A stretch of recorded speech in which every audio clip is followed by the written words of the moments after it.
A mãe gritou: "Tu és a culpada por todas as rachaduras nesta família", enquanto o pai olhava para mim com olhos cheios de decepção que eu nunca tinha visto antes. Naquele instante o ar da sala de jantar em Coimbra ficou tão pesado que até o relógio antigo parou de fazer sentido e eu soube que nada voltaria a ser como antes. Era domingo de almoço como sempre, mas desta vez o irmão mais novo tinha sido apanhado a roubar dinheiro da empresa do pai e a irmã casada chorava porque o marido ameaçava divórcio por causa das dívidas que todos atribuíam ao meu comportamento estranho. Eu, Ana Ferreira, 31 anos, professora de literatura numa escola secundária de Lisboa, ouvi as acusações cair como pedras. A mãe apontava o dedo e dizia que se eu tivesse casado como as outras raparigas da família, nada disto teria acontecido, que a minha independência excessiva trazia má sorte e que eu era a ovelha negra que destruía o nome Ferreira. O pai apenas murmurava que eu tinha decepcionado gerações inteiras. Ninguém sabia que há 4 anos eu partilhava a vida com a Sofia, uma arquiteta de 33 anos que conheci num congresso em Lisboa. Vivíamos em segredo total no pequeno apartamento dela em Alfama, porque na nossa família tradicional de origem rural o amor entre duas mulheres não existia, era pecado, era vergonha, era o fim de tudo. Eu sorria para as tias nas festas de Natal, fingia interesse quando me apresentavam filhos de amigos e voltava para casa para chorar nos braços da Sofia, perguntando-me até quando conseguiria aguentar. Naquela tarde depois do almoço saí para a rua de cabeça baixa e liguei à Sofia. "Eles culpam-me por tudo", disse eu com a voz a tremer. Ela respondeu calma como sempre: "Ana, respira, nós vamos superar isto como sempre." Mas eu sabia que desta vez era diferente. O irmão tinha sido despedido e a empresa familiar de vinhos que o pai geria há 40 anos estava à beira da falência. As acusações contra mim não eram só palavras, eram a forma de eles não olharem para os próprios erros. Nessa noite não consegui dormir. Fiquei a olhar para o teto do quarto, imaginando o momento em que tudo viria ao de cima. A Sofia enviou-me uma mensagem simples: "Amo-te independentemente do que acontecer." Eu respondi com um coração, mas o medo já se instalara. No dia seguinte na escola dei aulas como autómato e quando a campainha tocou para o intervalo recebi uma chamada da mãe. "Ana, vem cá a casa esta noite, o teu pai quer falar contigo a sério." O tom não admitia recusa. Cheguei a Coimbra ao fim da tarde e encontrei a família toda reunida na sala. O irmão estava lá com os olhos inchados, a irmã com o bebé ao colo e os pais sentados como juízes. O pai começou sem rodeios: "Ana, tu sabes que a empresa está em risco e que o teu irmão precisa de ajuda, mas tu continuas a viver sozinha em Lisboa sem dar netos, sem apoiar a família como devias." Eu tentei defender, mas a mãe interrompeu: "Não adianta, Ana, tu és a causa de tudo isto, a tua independência egoísta trouxe o azar para esta casa." As palavras doíam mais do que qualquer pancada. Eu olhava para eles e via o abismo que nos separava. Ninguém imaginava que o meu egoísmo era na verdade o amor mais puro que já senti. Quando saí daquela casa à meia-noite, a Sofia esperava-me no carro estacionado na rua de trás. Abraçámo-nos em silêncio e eu chorei pela primeira vez em meses. "Eles não sabem nada", sussurrou ela, "mas um dia vão saber." Eu não respondi porque tinha medo de que esse dia chegasse demasiado cedo. Na semana seguinte as coisas pioraram. O banco recusou o empréstimo à empresa do pai e o irmão começou a beber mais do que devia. A irmã ligou-me a chorar dizendo que o marido a culpava por eu não ter casado com o filho de um cliente importante que poderia salvar o negócio. "Tu és a única que podia ter ajudado Ana e escolheste a liberdade", disse ela com voz cortante. Eu ouvia e sentia o peso de cada palavra como se fosse eu a responsável por todas as desgraças. Na escola os colegas notavam que eu estava distante e o diretor chamou-me para uma conversa sobre o meu desempenho. "Ana, tu és uma excelente professora, mas ultimamente parece que tens a cabeça no outro lado." Eu sorri e menti que era só cansaço. À noite no apartamento da Sofia em Alfama contava-lhe tudo e ela ouvia pacientemente, limpando as lágrimas do meu rosto. "Talvez seja hora de contarmos a verdade", sugeriu ela uma vez, mas eu recusei imediatamente. "Não, Sofia, minha mãe tem problemas de coração, o meu pai perderia o respeito de toda a vila de Coimbra e o meu irmão nunca mais se recuperaria." Ela calou-se, mas eu via nos seus olhos o cansaço de tanto esconder. No sábado a família organizou uma reunião de emergência na casa de campo dos avós. Eu fui obrigada a ir. Quando cheguei, o tio mais velho já estava lá e começou a falar de valores tradicionais e de como as mulheres modernas estavam a destruir Portugal. Eu sentei-me no canto da sala e ouvi tudo em silêncio. Depois o pai virou-se para mim e disse: Ana, se tu casasses com o Miguel, filho do Sr. Almeida, tudo isto estaria resolvido. O Miguel era viúvo com 2 filhos e eu já o tinha recusado 2 vezes. Pai, eu não amo Miguel, respondi com a voz fraca. A mãe explodiu: amor, amor, tu pensas que a vida é romance de novela, Ana, a vida é dever e família. Nessa noite voltei para Lisboa com o coração em pedaços. A Sofia preparou o jantar e enquanto comíamos disse-me: eu posso falar com eles se quiseres. Eu abanei a cabeça: não, ainda não. No domingo seguinte o irmão apareceu no meu apartamento sem avisar. Estava bêbado e gritou: tu arruinaste tudo, Ana, se não fosses tu eu ainda teria emprego. Eu tentei acalmá-lo, mas ele empurrou-me e saiu batendo com a porta. A Sofia chegou pouco depois e encontrou-me sentada no chão a tremer. Abraçou-me e disse: Ana, isto não pode continuar assim. Eu sabia que ela tinha razão, mas o medo de perder a família era maior do que o medo de perder a mim própria. Na segunda-feira recebi uma carta do advogado da família. Dizia que se eu não contribuísse financeiramente para salvar a empresa, eles iriam cortar-me o apoio que ainda me davam. Eu ri com amargura porque o apoio era quase zero, mas o gesto simbolizava o afastamento total. Liguei à mãe e ela confirmou: sim, Ana, tu tens de ajudar, ou então assumimos que tu não queres fazer parte disto. Eu desliguei e chorei durante horas. A Sofia encontrou-me assim e pela primeira vez vi raiva nos seus olhos. Eles estão a usar-te, Ana, e tu deixas. Eu não soube responder. Os dias seguintes foram um turbilhão. O pai teve um pequeno infarte e toda a culpa recaiu sobre mim nas mensagens da família. Se tu tivesses feito o que devias, isto não teria acontecido, escrevia a tia. Eu ia trabalhar com o coração apertado e voltava para casa para encontrar a Sofia cada vez mais distante. Uma noite ela disse-me: eu amo-te, Ana, mas não sei quanto tempo mais consigo viver assim escondida. Eu prometi que ia pensar numa solução, mas na verdade não tinha nenhuma. A pressão aumentava e eu sentia que o segredo estava prestes a explodir. Tudo mudou numa terça-feira chuvosa de outubro. A mãe telefonou-me às 6 da manhã com a voz alterada. Ana, vem imediatamente para Coimbra, alguém encontrou uma coisa no teu antigo quarto. Eu não entendi, mas o tom era urgente. Peguei no carro e cheguei 2 horas depois. A família toda estava na sala e em cima da mesa estava uma caixa velha que eu tinha deixado lá quando mudei para Lisboa. Dentro dela cartas, fotografias e um diário que eu julgava ter destruído. A mãe segurava uma foto minha e da Sofia abraçadas numa praia do Algarve tirada há 2 anos. O que é isto, Ana? Perguntou ela com a voz a tremer. Eu fiquei paralisada.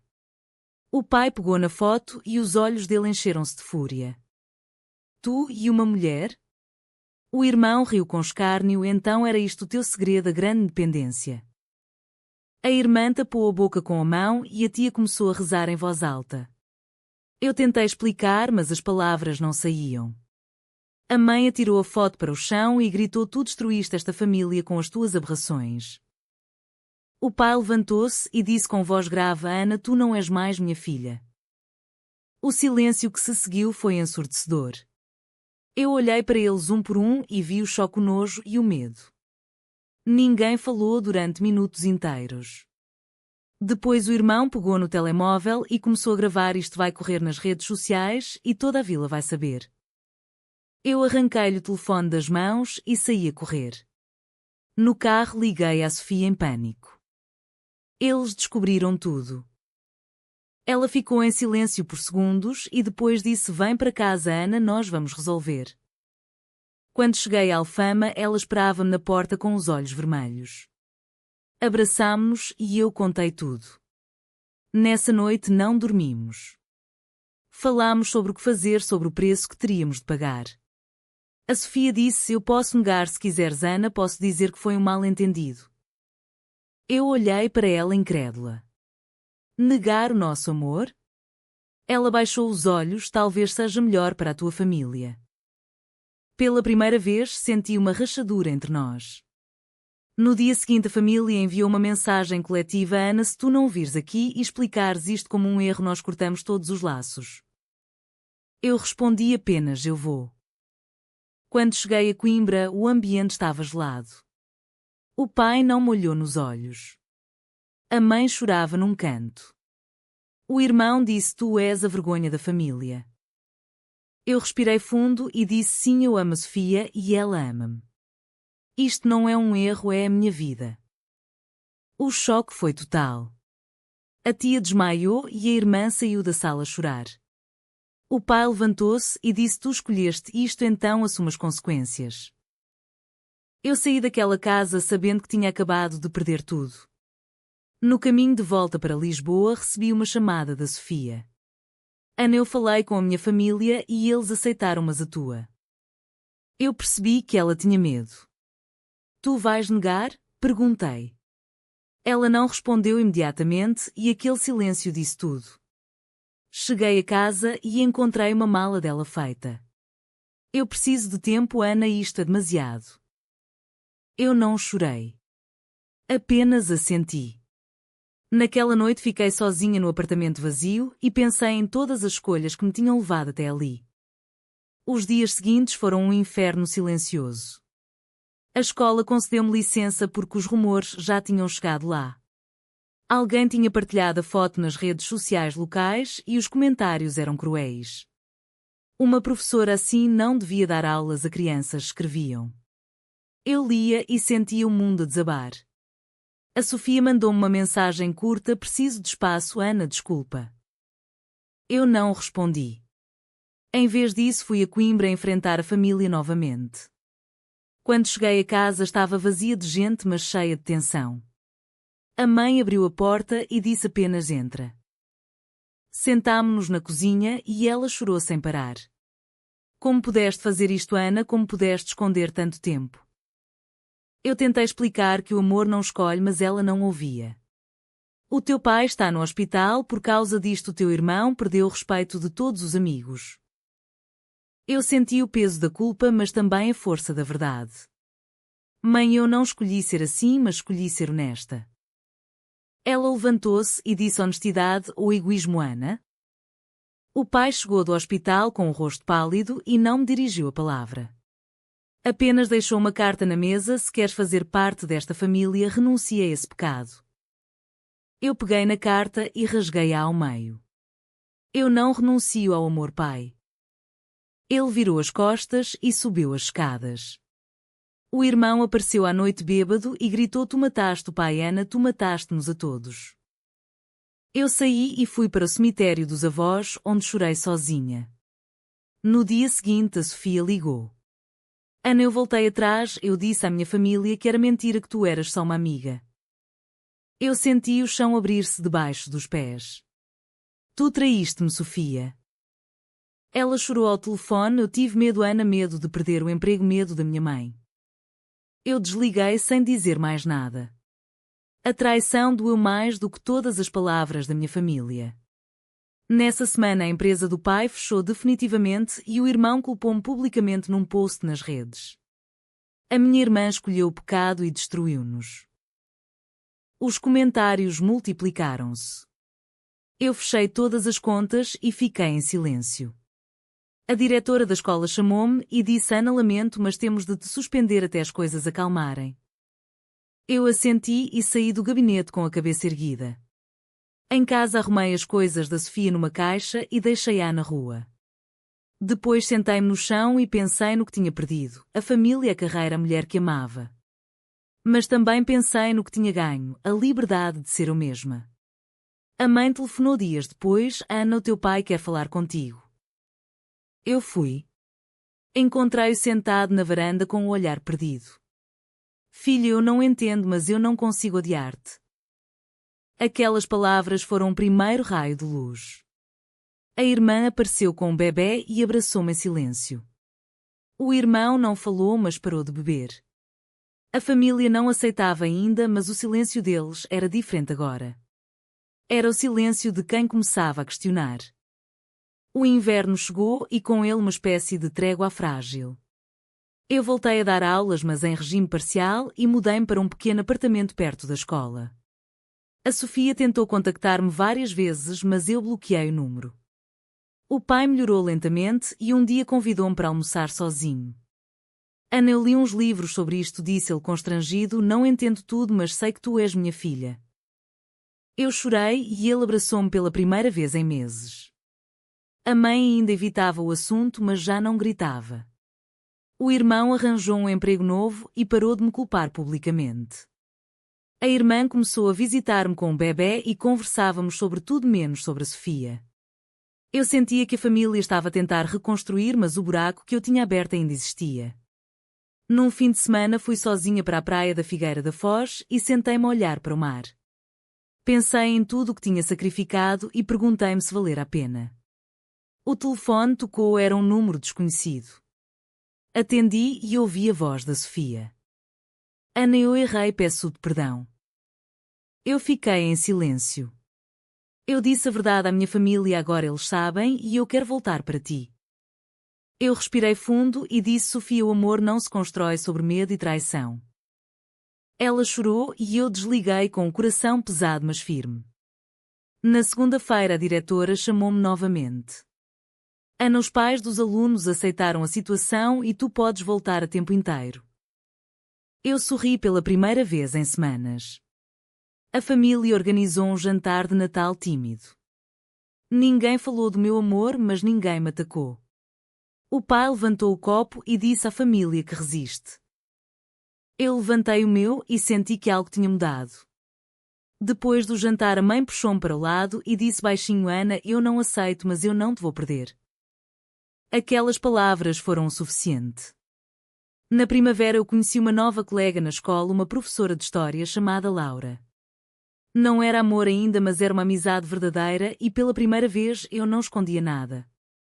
A família soube e não disse nada. O irmão até perguntou: ela é boa pessoa? Eu respondi que sim e ele assentiu. A vida começava a reorganizar-se devagar. Um dia recebi uma carta da Sofia. Ana, eu respeito a tua decisão e desejo-te felicidade. Eu guardei a carta numa gaveta e fechei o capítulo. A família ainda carregava as cicatrizes, mas já não me culpava por todas as rachaduras. Eles tinham entendido finalmente que o verdadeiro problema nunca tinha sido eu. O verão chegou e com ele uma sensação de paz que eu nunca tinha imaginado. Eu estava de férias na casa de campo que a família tinha conseguido salvar com muito esforço. O pai andava pelo pomar a podar as árvores e a mãe fazia compotas na cozinha. O irmão trouxe a nova namorada e a irmã veio com o marido reconciliado. Eu sentei-me na varanda com um livro e observei tudo em silêncio. Ninguém falava do passado, mas todos sabiam. À noite o pai sentou-se ao meu lado e disse: Ana, tu pagaste um preço alto, mas eu vejo que estás em paz. Eu sorri e respondi: sim, pai, estou. A mãe juntou-se a nós e pela primeira vez perguntou: como está a tua amiga? Eu respondi honestamente: já não estamos juntas, mas eu estou bem. Ela assentiu e não disse mais nada. No dia seguinte recebi uma mensagem da Laura: queres ir ao cinema esta semana? Eu respondi que sim e senti o coração leve. A família não comentou quando eu saí para o encontro. Eles estavam a aprender a aceitar sem entender tudo. No fim do verão voltei para Lisboa e a vida continuou. A escola corria bem, os alunos respeitavam-me e eu tinha amigos que sabiam toda a verdade. Um dia a família veio visitar-me e jantámos todos juntos no meu apartamento. Foi a primeira vez que eles entraram na minha casa sem julgamentos. Quando se foram embora, a mãe abraçou-me e sussurrou: eu amo-te, Ana, independentemente de tudo. Eu chorei de alívio. Hoje olho para trás e vejo que a decisão de revelar a verdade foi irreversível, mas também libertadora. Perdi a Sofia, perdi parte da reputação, mas ganhei a mim própria e uma família que finalmente me vê. A pergunta que fica é: a verdade vale sempre o preço que pagamos pela liberdade ou é melhor proteger a família a qualquer custo? Verdadeiro ou falso?